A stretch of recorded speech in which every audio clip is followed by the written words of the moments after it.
It is a great honor to be here at the University of Mississippi, and I want to thank you. I see a few familiar faces from the last time I gave remarks on this topic, which was in September or October of last year. So if any of this material sounds familiar, I just want you to reflect that there's a reason why some of your closest friends and colleagues encouraged you to repeat the curriculum.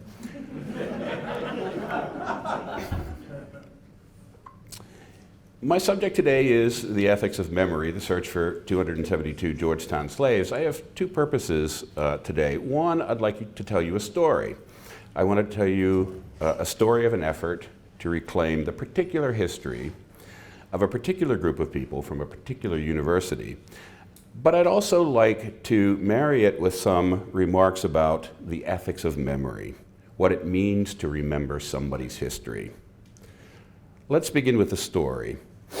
In late 2015, the Georgetown Memory Project uncovered an entirely new slavery narrative, and it's a narrative, if I may say, of great scope, depth, and beauty. It's a narrative about a group of people who were despised in life and almost completely forgotten in death. This is a story of privilege and poverty, white and black, north and south, faith and betrayal, and good and evil. It's both a mystery and a morality tale. It's a story not just about one group of enslaved people or even one university. It's a story about all of us. It's a story about American slavery and the American lives that were ruined by slavery. And it's a reminder of just how much of our modern world is built on those ruined lives. Our story starts in 1634 when Catholicism arrived in North America. Specifically, when an order of Roman Catholic priests known as the Jesuits arrived in southern Maryland. When the Jesuits landed in America, they brought indentured servants with them, and they probably acquired African American slaves shortly thereafter. When the Jesuits settled in Maryland, they built and operated plantations. There were 5 plantations in all. Now, these were tobacco plantations. They were slave plantations. They were operated for the primary purpose of funding the mission of the Jesuit order in North America. Between 1634 and 1864, a period of almost 250 years, the Jesuits enslaved more than 1,000 people on these plantations. The Jesuits still own many of these properties today. In the 1740s, the Jesuits decided to establish the first Catholic university in America, the university today known as Georgetown University. For almost 50 years, the Jesuits operated their Maryland slave plantations for the sole purpose of collecting enough money to build and open a college at Georgetown. Georgetown College finally admitted its first student in 1791. All of Georgetown's earliest buildings were no doubt built by slaves. For the next 50 years, Georgetown's operating costs were covered entirely with revenue generated from the 5 Jesuit slave plantations. In fact, Georgetown itself owned and kept slaves on its college campus. In many ways, Georgetown University, or Georgetown College as it was known, was the 6th plantation. Until the mid-1830s, Georgetown educated students for free. No tuition was charged. These lucky students were young, white, Catholic men, mostly the sons of wealthy Southern planters and slave owners. Basically, over a period of more than 100 years, Georgetown was built and operated entirely with funds generated by slave labor. Again, there were 1,000 men, women, and children. All of them were baptized Roman Catholics. The Jesuits called them the family. By the mid-1830s, Georgetown was on the verge of financial collapse, so the Jesuits decided to sell their slaves outright for cash. In June of 1838, the Maryland Jesuits signed an agreement to sell the 272 enslaved people for a total of $115,000. Now that's about $3.3 million in today's money, but it's really $3.3 billion with a B. if you add in compound interest at 6% a year. And it just so happens that 6% is the interest rate established for funds due and owing under that June 1838 purchase and sale agreement, so it's not a fanciful figure. It represents actually a current, a contemporaneous figure of relevance stated in the sale document itself. The sale agreement itself is 8 pages long, and each and every one of the slaves is listed by name, gender, and age. In fact, the vast majority of the sale agreement is actually a list of names. 50% of the individuals were children. William was just 6 months old. Daniel was more than 80. 3 men were named Nace. This is a name that was given to them by the Jesuit priests. The name is short for Ignatius, the founder of the Jesuit order. Len was sickly. Stephen was lame. Betsy was married to Sam. Collectively, these individuals are known today as the GU 272. The GU 272 were sent to 3 different sugar plantations in southern Louisiana. There were 5 ship voyages in all. They all went by ship. Each voyage took about a month and ended in Algiers Parish in New Orleans. The GU 272 did not settle into happy, contented lives in southern Louisiana. I think it's important to say that, and we know this from contemporaneous evidence. In 1848, 10 years later, a Maryland Jesuit accidentally crossed paths with a large group of former Georgetown slaves on a plantation in Ascension Parish. You may wonder how exactly that happens. It turns out that this particular Maryland Jesuit was affiliated with St. Louis University in Missouri during that period, another Jesuit university, and like all university administrators, he took time to visit prominent alumni, and he was visiting an alumnus of St. Louis University in Ascension Parish, Louisiana, on his plantation, having dinner one evening, and lo and behold, he was greeted by an assembly of enslaved people that he recognized, and they recognized him as former slaves of the Maryland Jesuits. Anyway, here's what this Maryland Jesuit, Father James Van de Velde, wrote about the people he met. He wrote, "They have scarcely any chance to attend their religious duties. Some of the women told me, weeping, that they had not been to church for more than a year. Their children grow up without any notion of religion. These good people are now utterly neglected." This is the last eyewitness report of the GU 272 in Louisiana. What follows next is what I call the long forgetting. Between 1848 and 2015, nobody from Georgetown University or the Maryland Jesuits ever went looking for the GU 272 or their descendants in southern Louisiana. Not one, not even once. The GU 272 had literally been pushed into the memory hole.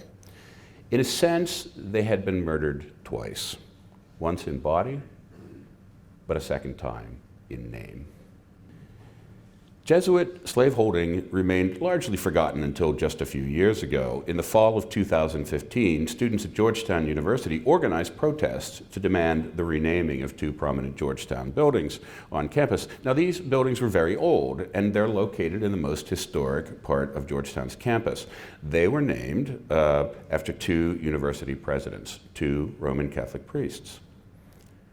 Specifically, they were named after the 2 priests who sold the GU 272 to Louisiana in 1838. Now, it had never been a secret that Georgetown owned slaves in its early years, but for almost everybody at Georgetown in the modern era, the details were very, very fuzzy. So the essence and importance of the 2015 protest is that the students brought this history into high definition focus. And again, just to summarize, the focus and detail they brought was that it was 272 men, women, and children, and that the sale occurred all at once, and it was ordered by 2 Jesuit priests who were also presidents of the university, and they were sold all at once and all together in 1838 to 3 separate sugar plantations located in southern Louisiana. That's a lot more focus and detail than really anybody had ever brought to the topic before. I mean, you know, it was in published histories, but it had never really penetrated people's consciousness in quite the way that the student protesters had brought it to people's attention. Student protesters being student protesters, they had a list of demands. Interestingly, all of the demands were about Georgetown itself. The demands, I think there were 8 or 10 of them in all, were about things like the names of buildings and commemorative plaques and campus-wide educational events and seminars, campus tours, you know, the script for the campus tour, sensitivity training for GU professors, not one of whom, as far as I know, ever sold anybody into slavery, and new faculty hires. Georgetown's president, around the same time, had established an official working group to investigate the 1838 slave sale and what it all meant for Georgetown today. As a Georgetown alumnus, somebody who loves the university deeply, but I'm not important, I'm not powerful at the university, I'm not rich or famous, but I am a Georgetown alumnus. I was observing this from afar, and I had a sinking feeling that everybody at Georgetown was more focused on the GU than the 272, if you see what I mean. It was sort of all about Georgetown University. So I sent an email to a senior member of the working group, and I had just a single question. My question actually had nothing to do with Georgetown University. My question was simply this: what happened to the people? What happened to the men and women who were sold to southern Louisiana in 1838? Now, again, I'm nobody, but a few hours later I received a reply to this email, and here's what he said. Dear Richard, as far as we can tell, all of them quickly succumbed to a fever in the malodorous swamp world of Louisiana. In other words, they left no trace and no descendants. Now, as soon as I read this, I thought, that's simply not possible. Even the Titanic had survivors. You know, I was not a mathematics or statistics graduate from Georgetown. I was in the philosophy department. But I know that the idea of a fever with a 100% mortality rate that only strikes Roman Catholic slaves from Maryland kills all of them and then never returns again, and nobody ever writes about it. It's incomprehensible. But anyway, that is the day that the Georgetown Memory Project was born. Just briefly a little bit about the Georgetown Memory Project, because it's the least interesting part of this story. The GMP, it's a not-for-profit research organization. Our work is carried out by a team of about 10 professional genealogists. We do our work in the courthouses, churches, libraries, and archives of southern Louisiana and southern Maryland. We receive no financial support whatsoever from Georgetown University or the Maryland Jesuits. We're supported entirely by the generosity of individual donors. When the GMP was founded in November of 2015, we set ourselves a big challenge. Our goal was to identify and locate the original members of the GU 272, known as the GU 272 ancestors, and also to trace their direct descendants, living and deceased. We had no money, no organization, no technology, and we had virtually no information to go on. So we did what anybody would do, and we did exactly what you would do in the same situation. We Googled them. We went to Google and we entered words like slaves, Jesuits, plantations, and Maryland. And then, as you'll notice, we clicked that little box that says, I'm feeling lucky. And we actually got lucky. To be precise, we found 2 of the original Georgetown slaves and 1 living descendant. The GU 272 ancestors we found were Ignatius and his wife Bibby Butler, and their great-great-great-granddaughter, Patricia Bayonne Johnson. Patricia was born and raised in southern Louisiana. She is also the president.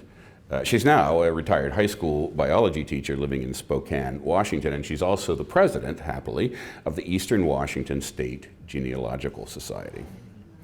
In 2004, she had discovered her connection to the GU-272, and she published a very brief article, really a paragraph, about her discovery on an obscure genealogical blog. And we found that article, that blog notice on Google more than 10 years after it was written. And I think this is, I want to pause and say, I think this is very significant because it should never be forgotten that Georgetown and Georgetown's people did not find the descendants first. The descendants found Georgetown first.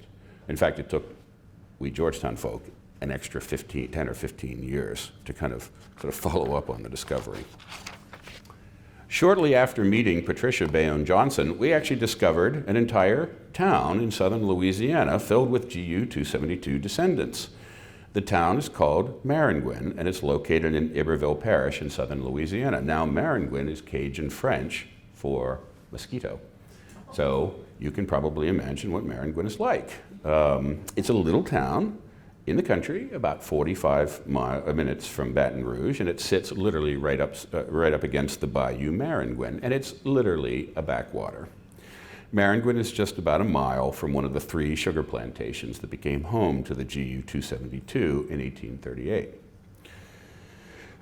1,100 people live in Maringouin today, and more than 900 of them are descendants of the Georgetown slaves.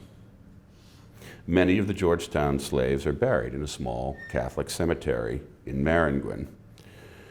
The GMP has actually located actual grave sites and even tombstones for many of them. Today, Maringouin is a tidy little town, but it's also very poor. The average per capita income there is $10,000 per year. The average household income is $20,000 per year. Now, Maringouin, for example, does not have a high school. It did, but it was shut down in the segregation era. Rather than desegregate it, the powers that be decided that it would be more convenient to eliminate it altogether, because sort of by definition, you don't have to desegregate a high school that doesn't exist. I know a great many descendants in Maringouin, and I asked them, as I sometimes do, if Georgetown should build them a high school. And they said no. And I asked several other questions, and the answer to all of my questions were no. And I finally said, well, what is it that you want? What can and should Georgetown and the Jesuits do for you? And the answer shocked me. The answer I got was Wi-Fi. We don't have Wi-Fi. Maybe Georgetown can help us get it. We want our children to be able to look at the internet. We want them to know that there's a whole world out there.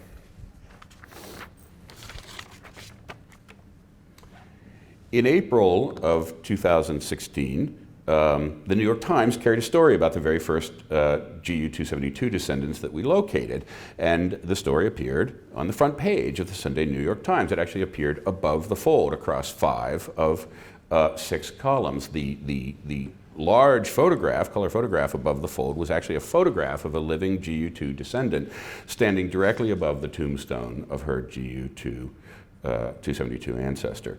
Actually, pushed below the fold was on one side a picture of Pope Francis, and on the other side was a picture of Ivanka Trump.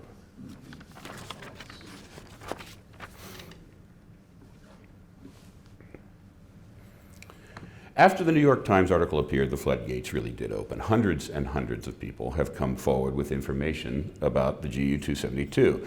As was mentioned in the introduction, in just a little over 2 years, we have identified and documented the lives of 211 members of the original GU-272. Here's just a little bit about what we know about them. Clearly, there was no mass extinction of the Georgetown slaves. 162 of them appear again in the documentary record at some point after 1838, but before 1865. 81 of them survived the Civil War and stepped forward as free people in emancipation. About 10 of them actually served in the Civil War as Union soldiers, and at least a few members of the GU-272 ancestors actually survived into the first 2 decades of the 20th century. Of course, our research has not been limited to the GU-272 ancestors. To date, as was mentioned, we've located and identified, we tally it up every month, at the end of every month, 6,532 of their direct descendants, living and deceased. Approximately 3,000 of these descendants are actually alive and well today. The GU-272 descendants, come from all walks of life, all economic, social, and educational levels. Multiple religions, the Catholic religion, no religion at all. The Georgetown Memory Project has literally reunited hundreds of families that were torn apart in 1838. Last month, I attended a family reunion of GU-272 descendants in southern Louisiana. It was held in Maringouin. In fact, it was the first time the family had been back together in Maringouin since the end of the Civil War. More than 600 direct descendants attended. I learned at that gathering that the GU descendants have a saying today, and the saying is this: they tried to bury us, but they did not know we were seeds.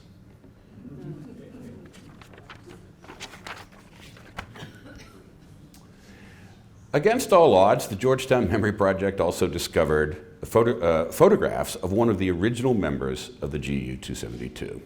These are actual photographs of an actual person sold by Georgetown University to southern Louisiana in 1838. This is Frank Campbell. Frank Campbell was 24 years old when the Jesuits sold him to a sugar plantation in Terrebonne Parish in Louisiana.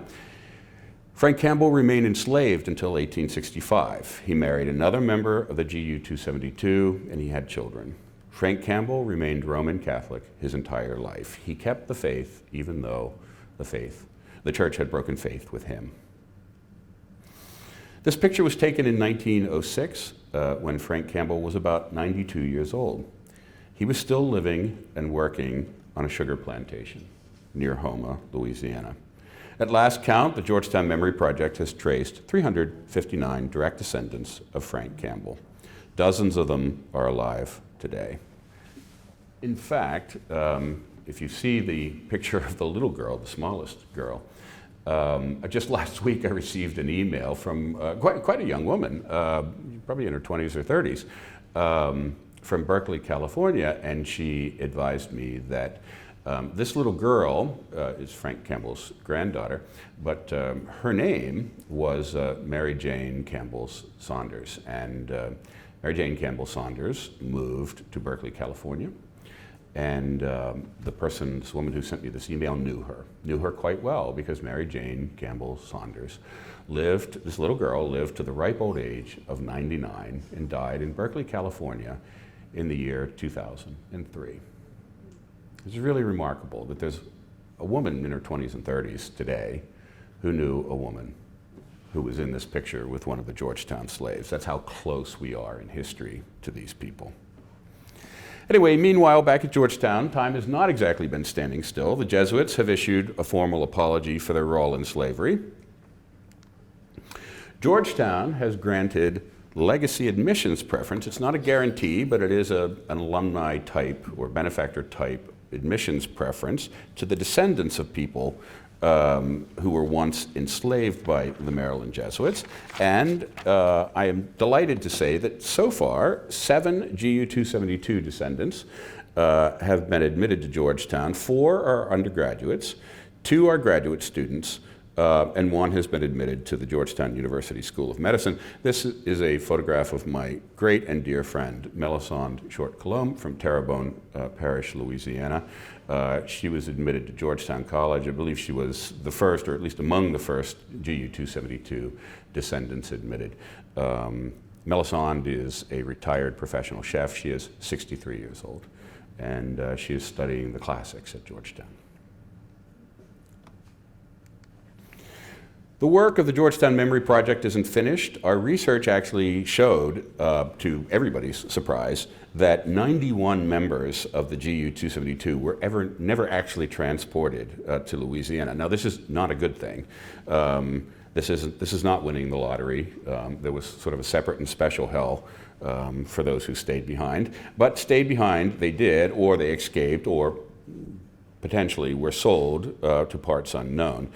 Their descendants, because they're members of the GU 272, are entitled to the same legacy admissions preference. And just a couple of months ago, we met Mr. James Yorkshire, pictured here. Mr. Yorkshire is 83 years old. He's a direct descendant of one of the GU 272 ancestors who were left behind in Maryland.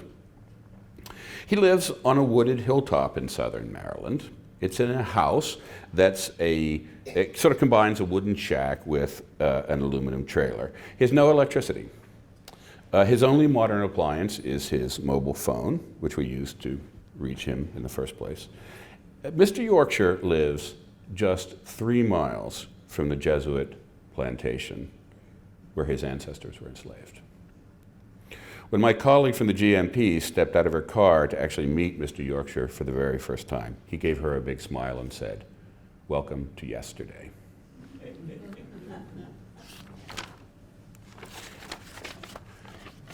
As I close, I'd like to share just a few brief reflections about 3 things. 1, the essence of history. 2, the persistence of the past. And 3, the ethics of memory. With respect to the essence of history, let me just say that obviously history is what the present decides to remember about the past, and it's also what the present decides to communicate to the future. In a very literal way, we make history, and history only answers the questions we ask. If we don't ask, history won't tell. And it's our job to ask the right question, and then the next question, and the next question, and the next question. But again, I want to reflect on the fact that it's not just the questions we ask, but how and to whom we communicate it. The GU 272 descendants are acutely aware that the history of their family was never a secret at Georgetown. What happened after 1838 was sort of obscure to Georgetown, but the basic facts were never a history. And Georgetown always goes to great pains to say, oh, no, we published articles and there were books and, this was sort of known. The descendants use a phrase which I actually find very powerful. Their phrase is hoarding history. That we must never forget that just because we share this information amongst ourselves, it's not the same thing as sharing it with the people in this case to whom it matters most. At an earlier session over in Yerby Hall, Professor Gary Berthoff, I believe, of Davidson College, he was going through some material about the will of William Faulkner, and Professor Berthoff asked a very interesting and provocative question. And the question, looking out at the conference and in the room, he said, "Where are the black folk?" And then he repeated it with slightly different emphasis, and he said, "Where are the black folk?" And happily, he had a wonderful story to share. I thought I was going to sort of make this point about hoarding history on a melancholy note, but after listening to Gary, I can refer to it on a happy note. He spent yesterday tracking down the descendants of a family known as the McJunkin family, who were African Americans who worked on William Faulkner's Greenfield farm. He didn't Google them. We're in 2018, so he found them on Facebook, and he arranged to see them. And they spent what apparently was a lovely afternoon together. He visited their church, he visited their graves, he visited their homes. And I think that's really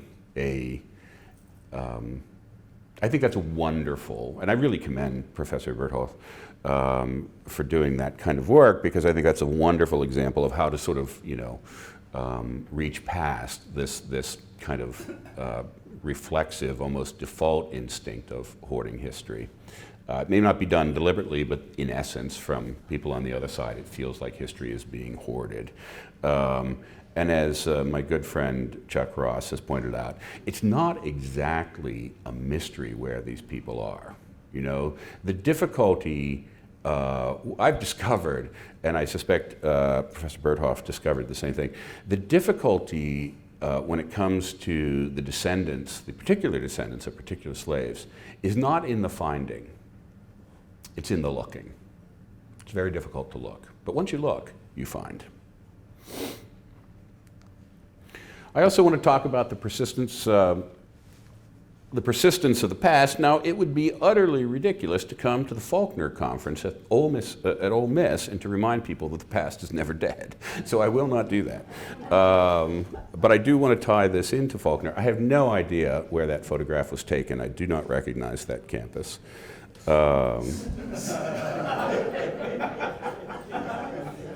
There's a little part that looks a little bit like the Lyceum, so that's sort of close enough for me. But at any rate, it is true that we make history, but as William Faulkner taught us, history makes us as well. Our past isn't past. It's not only our present, but it's our future as well. But, and this is my point, this is especially true of the history of slavery, racism, and racial discrimination. Racism is what we in the legal profession would say is an intergenerational tort or an intergenerational injury. By its very nature and design, racism is an evil that is perpetuated not just upon a group of individuals, but upon their descendants as well. Racism doesn't just happen to be intergenerational, it is designed to be intergenerational. Intergenerational harm and oppression is precisely the point and the goal of racism. In short, racism is the poison that the past has injected into the present to cause deliberate harm in the future. And finally, I want to talk just very briefly about the ethics of memory. More than anything else, I want to just leave some thoughts about what it means to remember. I don't know if I should say somebody's story or somebody else's story. This sort of starts to get at the heart of the complexity of it. It's true that families make shared memories, but it's also true that shared memories make families. We choose which memories belong to us and which ones belong to others. As somebody said, even Mother Teresa didn't care about everybody. It's just not possible. So in part, when we remember somebody's history, we are saying, your story is part of my story. When we remember somebody's history, we're saying we are members of the same family. And when we remember somebody's history, we're saying simply, yet unmistakably, and emphatically, I love you. Thank you very much.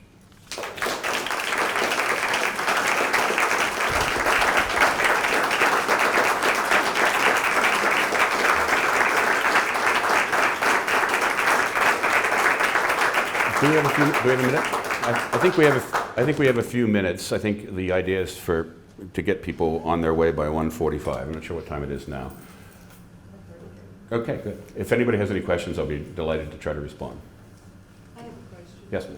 First of all, I think that the picture of Faulkner was made at the University of Virginia. I'm sorry, I can't hear you. The picture of Faulkner that you showed just then, I think was made at the University of Virginia. No, I still can't hear you.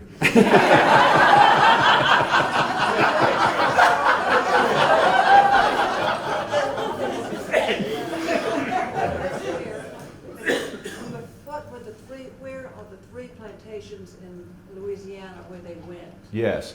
Well, there's one in Ascension Parish. They're sort of in a semicircular arc around Baton Rouge. There's one in Ascension Parish near a town called Donaldsonville, and it was known as Chatham Plantation. There's another one in Iberville Parish. The town of Maringouin is really the sort of closest local modern-day locality, and it was known as West Oak Plantation. And the final one was in Terrebonne Parish, and it was near what is today the town of Houma, or Houma-Thibodeau. And it didn't really have a name. I mean, this was not Terra. These were just industrial factory type. These were investments, not family homes. There's no, plantation house with pillars. There's nothing gracious about it. The one at Maringouin, in 1838, it was called West Oak Plantation. It was a big sort of set of sugar fields with a big lane going down it with tall oak trees on either side of the lane. And today when you go there, it's a bunch of sugar fields with a lane going down it with big tall oak trees, on either side of it. It really hasn't changed. So that's where they were from. Yes, ma'am. I had a question about whether or not there have been any attempts to trace the enslaved. You mentioned the man that your colleague met with in Maryland, but the 272 were obviously a small portion or a portion of the total number of enslaved people that were owned by Georgetown University. Is there any attempt to trace those individuals? Do you have any information about those descendants or what happened to those folks? Yeah, the answer is sort of yes and no. This is a great source of frustration that, we feel happy that we've, so far we've spent about $150,000 to find the 272, but it's all been raised, nickels and dimes, really. And it's a great source of frustration. We're very happy about the people we found, but it's a great source of frustration that there's really nothing, in a sense, special about the 272, even about the Georgetown slaves themselves. I mean, they're just sort of representative of enslaved people in general, and we would love to be able to, find the rest of them. And it's always a matter of time and money, usually our time and somebody else's money. But we have found some, and that's gratifying because it tells us that it's not just this particular group of people, and DNA is helping us find others. And I think I sort of content myself with the idea that the work is only beginning and it doesn't have to be finished by the Georgetown Memory Project, that other people will build on this information. And then I hope that eventually we find, thousands and thousands of more people. Yes, ma'am. I don't have a question, I have a comment. I just want to thank you, a note of gratitude to you for calling the names. This is a tradition that connects many of the African communities where the slaves, where Africans were brought from to become slaves in the Americas. The lost ones or the stolen ones, as they're called in different communities, to this place in America and this particular time in history. So I just want to thank you for remembering, and for calling the names. It is so important. It connects back through the generations into Africans. Well, thank you for that.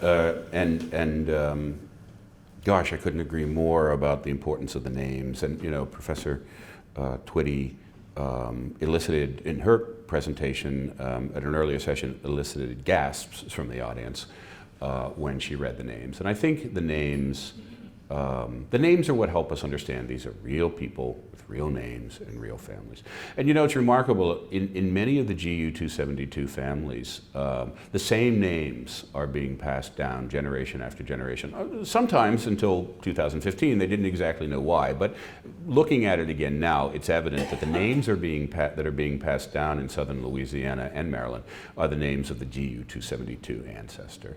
And of course you also see, because names have such power in this community, you see I've learned every time I see an odd name not to leave it. There were two twins born in 1856 to the GU 272, to a couple of the GU 272, and the names were Za and Zarina. And I looked at that and I thought, well, those are odd names. But the children were born in 1856, and that was the year that Tsar Alexander III freed the serfs in Russia. So here you have a family in southern Louisiana enslaved, naming their children Za and Zarina, obviously in honor of the Tsar and his queen. And they were clearly, if I may say, expressing courageously their desire and intention that their children be liberated and be free. So thank you very much for that. Yes, sir. Has there been any discussion about reparations beyond the preparation? Yes, as you can imagine. It has indeed been a great topic of discussion. I think even the New York Times phrased it as, what does Georgetown owe their descendants? Again, as a lawyer, and I'll try to be brief because I'll honor my commitment to keep us on schedule, but as a lawyer, I will say, typically the reparations debate has kind of foundered on kind of two missing logical pieces. The centerpiece is always there, but at either end people are saying, well, kind of to who would we pay reparations and kind of from what? out of what corpus of money. That is not a problem in the case of the Georgetown slaves. The to who is known. It is the 6,532 direct descendants of the Georgetown slaves. And the from what is the corpus of wealth that is now both Georgetown University and the Maryland Jesuits. The Maryland Jesuits themselves have an endowment that we estimate to be about $6 billion. And lest anybody think that there's no connection between the modern day Jesuits or modern day university and property they acquired centuries ago. If you have any doubt about that, just try to take it.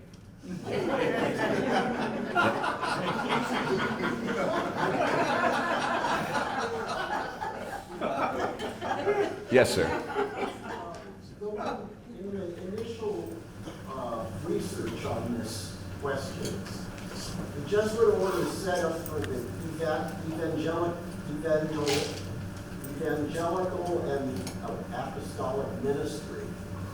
And in writing the first sacrament of baptism to these people in Maryland, wouldn't it seem that they would have set up 5 parishes to allow them to worship during that time on the tobacco farm?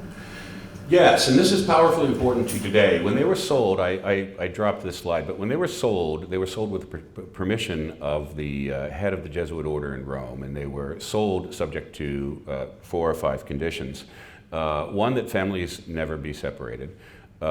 2, that the slaves be able to continue to practice their Roman Catholic religion. And 3, that the proceeds of the sale never be used for operating expenses, that it instead be put into what we would call today a charitable trust or foundation. And 4, that the sick and the elderly and the infirm be looked after. None of these conditions were fulfilled. The conditions actually ran not just to the GU 272 descendants, but interestingly enough, to their offspring. And we took a look at this and we realized there was no expiration date on those conditions. They've never been revised or amended. They've never been revoked. The only person who could possibly revoke them is the Father General of the Society of Jesus in Rome. So as far as we can tell, they're all still in force. And the GU 272 descendants filed a formal petition in Rome, asking that those conditions, that the local Jesuits be ordered to be brought into compliance. This is not a liberal or revolutionary idea. This is a deeply conservative Orthodox Catholic idea that the authority of the magisterium be respected and that the will of Rome simply be complied with.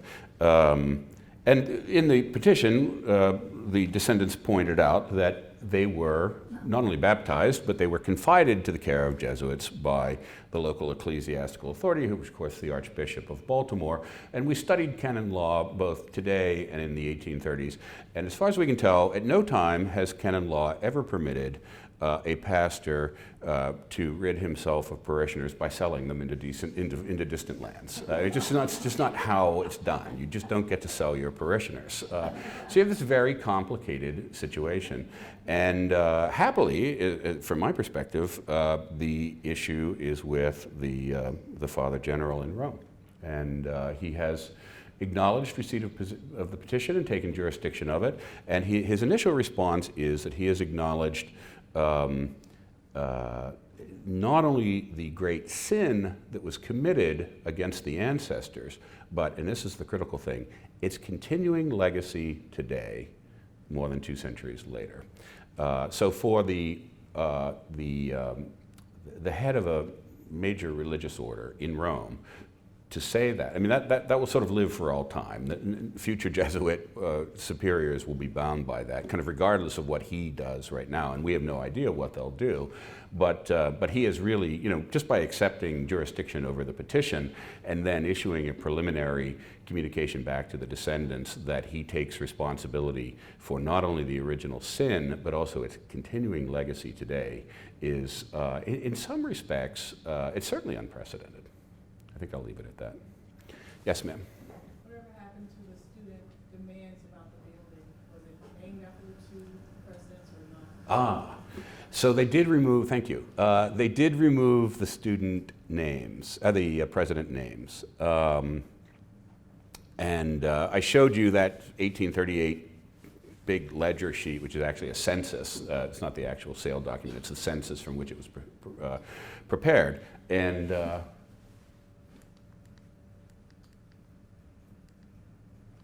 on.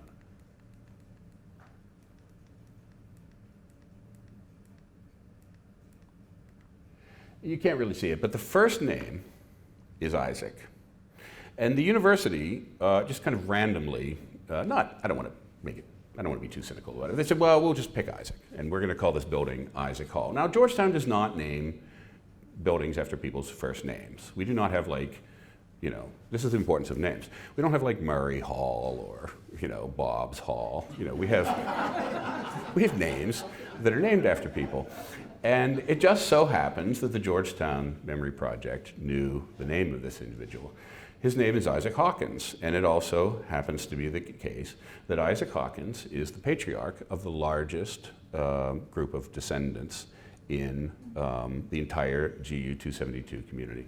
Isaac Hawkins has 1,763 descendants who are direct.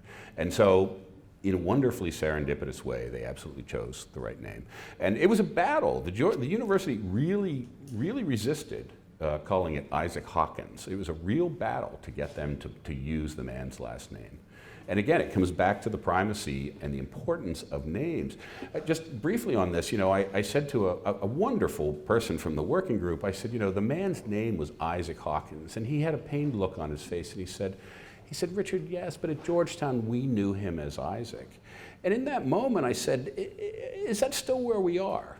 That Georgetown decides what this man is called. This man's name is Hawkins. And it took a lot of organized effort and a mention in a New York Times editorial to get them to name it Isaac Hawkins Hall. It is not easy to get people to use their names. So I think we should leave it there. Thank you again so much. It's been a great pleasure to be here. Thank you very much.